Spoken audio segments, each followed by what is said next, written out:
But let's move into the main part of of our presentation here today. Let's talk about what makes projects successful, what we see is working in the wild, and what the characteristics are. And in fact, that's how I want to start out. What are the characteristics of successful projects? And as a in my role as the chief software architect at Code, my role is often to take a look at projects and then see, are they set up properly? Are people able to work on it productively? Are we on a path that'll make the project successful? And what are the main things that I'm looking for there? And it often surprises people because there's a lot of things that you would think are important for a successful project that to me are kind of second fiddle. They're not totally unimportant as such. You still need to take care of those things, but they're not necessarily the make or break thing. So what are the things that I have seen that are true make or break characteristics? Well, one of them is you need to be productive.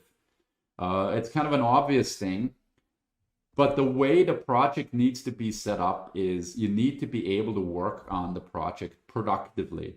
If you have an issue where from day one your success vector is way too shallow and you are only operating at 50% the speed or 25% the speed and productivity that you thought you would have, obviously that is going to have huge ramifications at the end. Then lack of productivity is probably the number one killer. When I think about, well, what sinks the ship, right? Is it the fine architecture? Is it the testability? Well, all of those are important things, but I've never seen a project fail because it only had 80% test coverage and not 100. However, I have seen projects fail time and time again because it's not productive enough. I've seen projects that were very well architected, that did a very good job at a lot of things, but the team just couldn't move fast enough, couldn't move in a way that kept up with the business requirements. And then it doesn't matter how good your architecture is and how well tested your project is.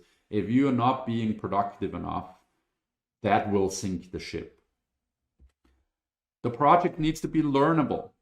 If you have a project that you have a team of 20 people and 3 of them work very productive because they learned everything that is to learn, but you have no good way to bring on other people and teach them, it's not learnable like that, again, that will sink the ship. Because if your project ever gets in trouble, you don't have the option to just add more people, bring them in, split the project. Now, I understand that you can't just make a project successful and move productively by putting twice as many people on it. Nevertheless, I will say that that old wisdom that we've had for years in software development, that you can't just add more people, is not totally true to the same extent anymore. It's still true, but not to the same extent. Because in a world where we have microservices, where we split things out more and more, where we have potentially different client technologies from mobile to web to desktop applications to IoT devices, where we have components like AI, projects have become more splittable. So I find it's a little easier than it was. It's still not easy, but it's a little easier to add more people, as long as the project is learnable and as long as the project has characteristics where the people that learn how to do it then become productive. The project needs to have an architecture that's capable of adjusting and compensating for problems, essentially. I've never seen a large software project that wasn't hard. I've never have seen a software project where there wasn't hardships that had to be overcome. I always say a successful software project is one where you address the hardships early and figure out a way forward. It's not about pretending you're not going to have those problems. You can plan all you want. There's always going to be the twists and turns and unexpected changes, and people become unavailable, and just problems that arise along the way. And you will have areas where you take shortcuts, and your architecture needs to be able to adjust to that and compensate for that, and in a way make up for it later. So for instance, if you have proper microservice architecture, you have a composable app where you have many different pieces of microservices, and you have UIs and other systems that interact with those microservices. Well, if you then have problems in those microservices and they don't scale very well, or you took shortcuts, and there's a lot of smelly, dirty code in there. As long as you have that architecture with proper separation, you can go back and fix those things later because they become islands that are individually fixable, and you thus give yourself the freedom to make some mistakes and fix some things later. If you have an architecture that's much more interwoven and everything depends on everything and there's no proper separation, and you don't have a proper boundary between your microservices and whatever calls that, well, then it gets difficult, because now as you rip out those services and replace them with the thing that really works, or you go from a simple app service to a Kubernetes system with multiple containers to scale properly, well, if you don't have that proper separation in there, those shortcomings will sink the ship eventually.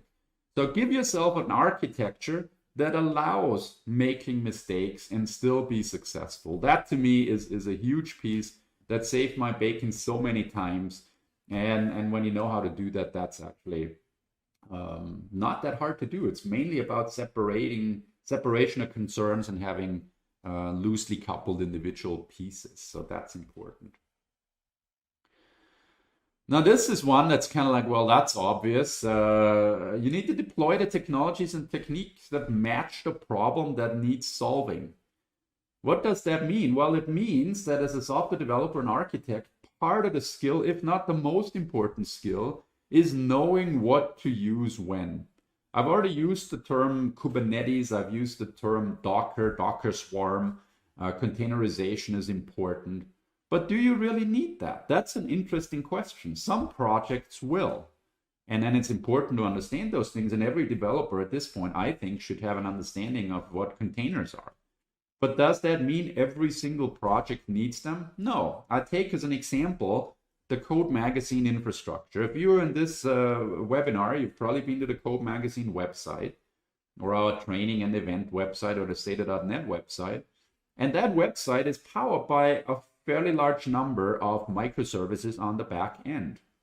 Do we deploy them as containers? No, we haven't. They're simply deployed as Linux app services. Why? Because it turned out that Linux app services were the most cost-effective way to run this, and the scale at which we are at, and thanks to the performance of .NET 5 and 6 and the lightweight nature of a lot of those things, it scales really well just with that.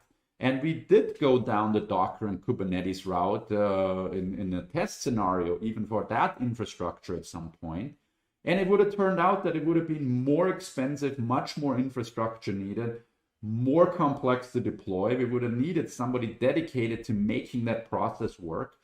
And we'll probably go down that route at some point, and our architecture absolutely supports that. But it turned out that in this case, deployment-wise, this was the most cost-effective and still very scalable way to go. And in fact, moving from a Windows to a Linux backend environment to Linux app services that .NET Core, I think we did it first time with 3.1, literally cut our bill into, well, not even half. I think it's like a third of what we used to pay. So understanding how to evaluate that and deploying the thing that matches was a huge part of the success of that project. So again, keeping your sanity, right? The overarching theme that we have today. So these 4 bullet points to me are among the most important.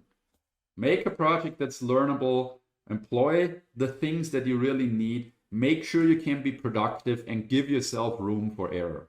If you have those 4 bullet points, I think your project will be very successful. To me, one of the things I always like to keep in mind is with this productivity point, the right thing to do needs to become the most obvious and the most easy. That's, to me, as an architect, the overarching guideline that I employ to everything. I try to set up projects where the right thing to do becomes the obvious and the most easy thing to do. I try to put processes and tools in place where you don't have these scenarios where you say, oh, well, it would really be better to do it this way, but I just don't have the time. I need to get this done.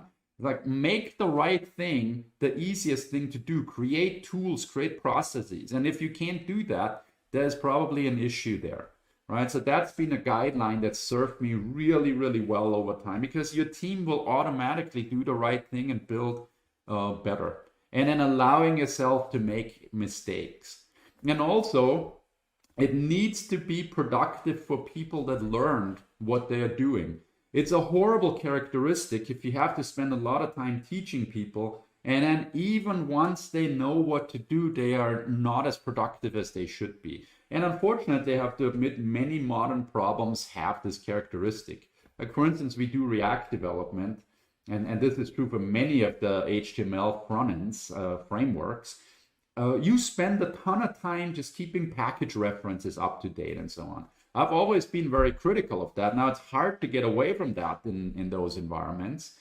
You probably, if you're doing Angular, Vue, React, any of those, you will spend a considerable percentage of your overall project expense and time on people just updating package references, making sure things compile. They come in the morning, pull the latest source base, and all of a sudden something doesn't work anymore, and then you spend an hour trying to fix that, and then at the end of the day you go, well, now it's all up to date. I don't even know why it didn't run, but you still spent that time. That to me is a horrible characteristic of projects. I've been very critical of that in many cases, and I try to steer clear of that as much as I can. That to me is one of the biggest ways of making projects successful. And I understand you won't always be able to do it, but making an effort in that direction to me is very important.